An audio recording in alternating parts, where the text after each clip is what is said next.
C'est intervenu le dimanche dernier, cette décision de retrait de ces 3 pays regroupés au sein de l'AES.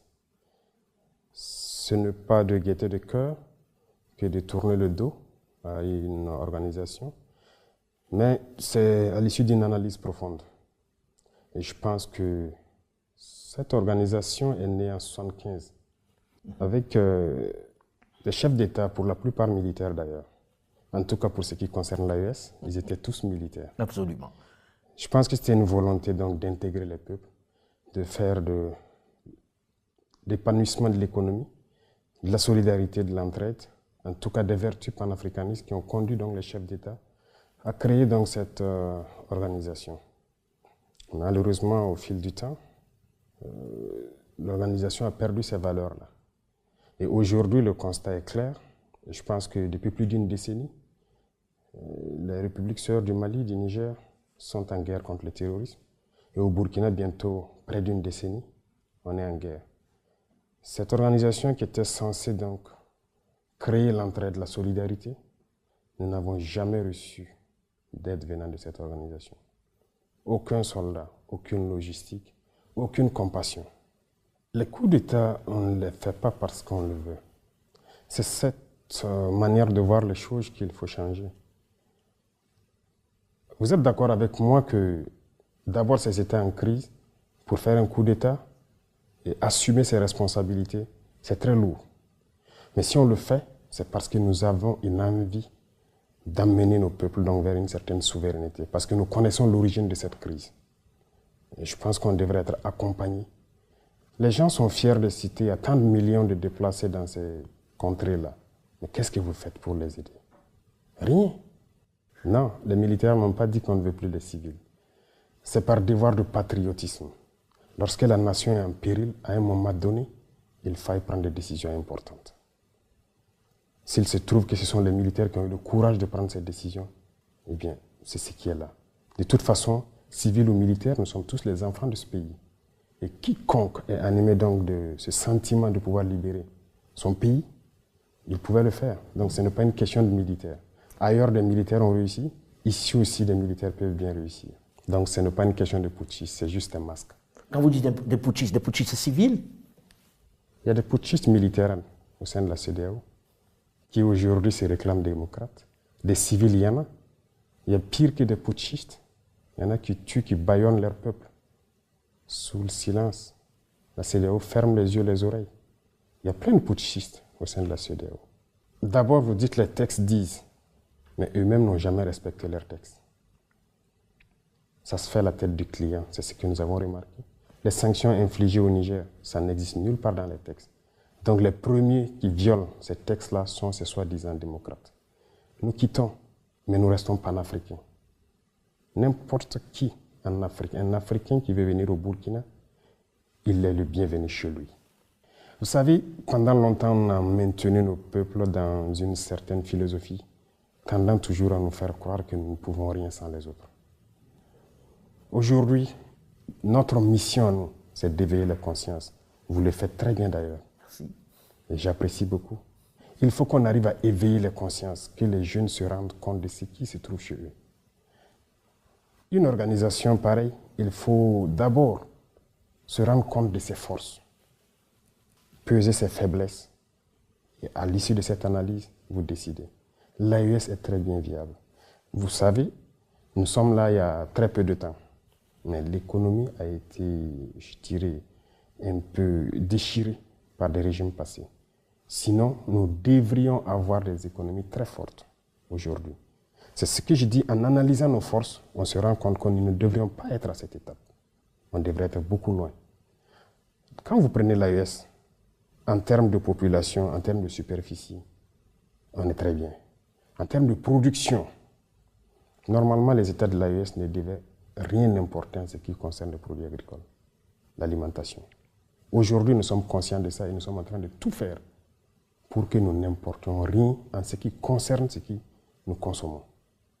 En termes de richesse, que ce soit naturel, quand je dis les richesses naturelles, il y a des richesses souterraines, mais il y a aussi en surface. On crie partout que les Africains meurent de faim, de soif, ainsi de suite. Des projets inventés par-ci, par-là, par exemple pour nous donner de l'eau potable. L'AES, c'est une grosse réserve d'eau souterraine, et même en surface.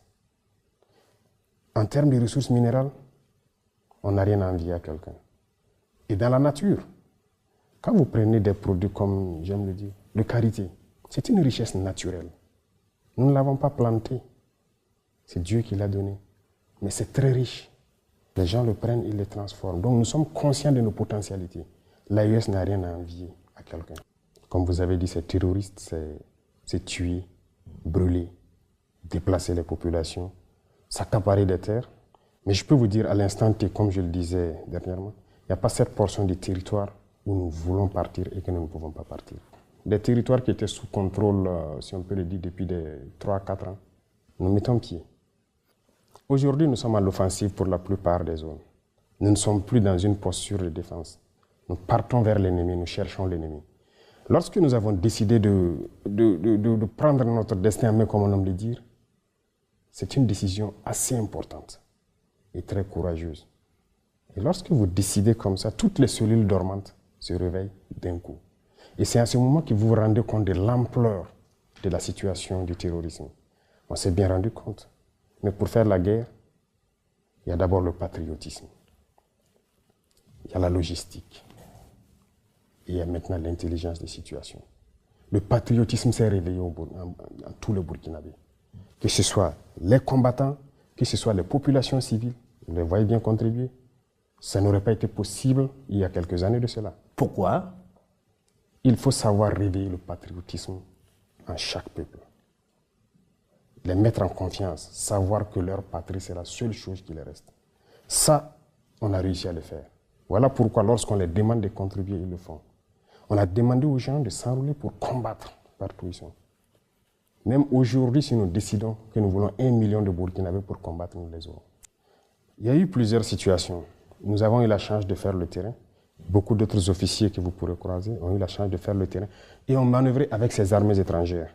Sur votre propre territoire, on vous fait des restrictions. Ils font ce qu'ils veulent.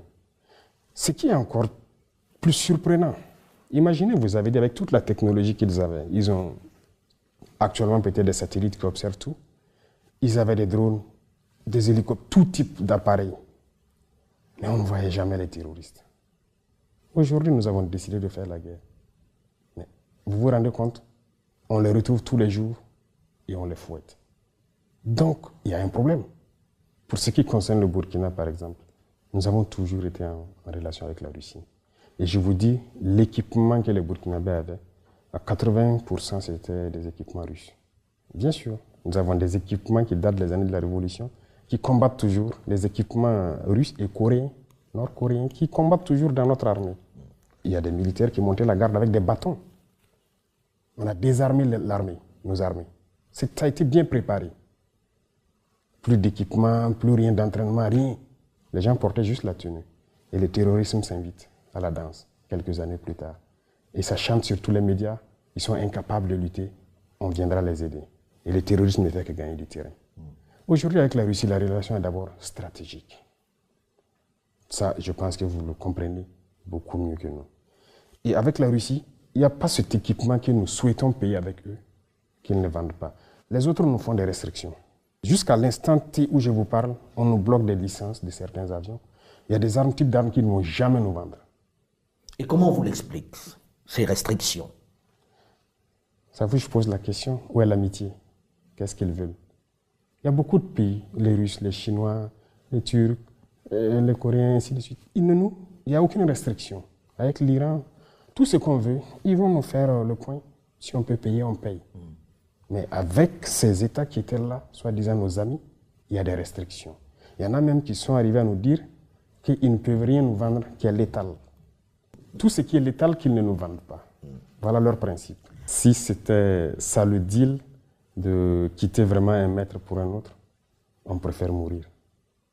Parce que quand on dit la patrie ou la mort, ça a tout son sens. Non, ce n'est que du média mensonge encore.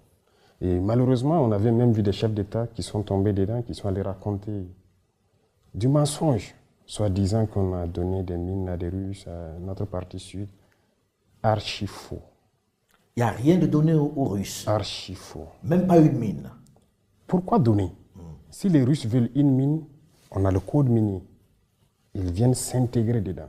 On leur donne le permis, ils payent les impôts et ils font tout ce qu'ils doivent faire comme les autres. Ah oui, avec on les paye. D'abord, les Russes sont arrivés quand au Burkina, c'est la dernière fois que des instructeurs sont venus parce qu'ils doivent venir instruire les militaires sur des équipements. Et c'est avec tous les pays d'ailleurs. Ce n'est pas les Russes seulement. Quand on signe un contrat pour acquérir un équipement, on signe le contrat avec la formation. Il y a plein de Turcs ici. Pourquoi ils n'en parlent pas? On a payé des drones avec la Turquie avec un contrat d'assistance. Il y a plus d'1 an. Tout le temps que nous sommes là, il y a des Turcs qui sont là. Pourquoi on n'en parle pas? Qui sont là, ils nous appuient. Ils ont formé nos équipages en Turquie. Ils viennent ici, ils les assistent. Et ils continuent de les former dans le pilotage, la maintenance et tout. Et on a le contrat sur un temps donné. Lorsque nos hommes seront bien drillés, ils vont partir. Les Chinois, ils sont là. Les équipements qu'on paye de la Chine, ils sont là aussi pour former à la manipulation donc, de ces équipements-là. C'est ça la réalité.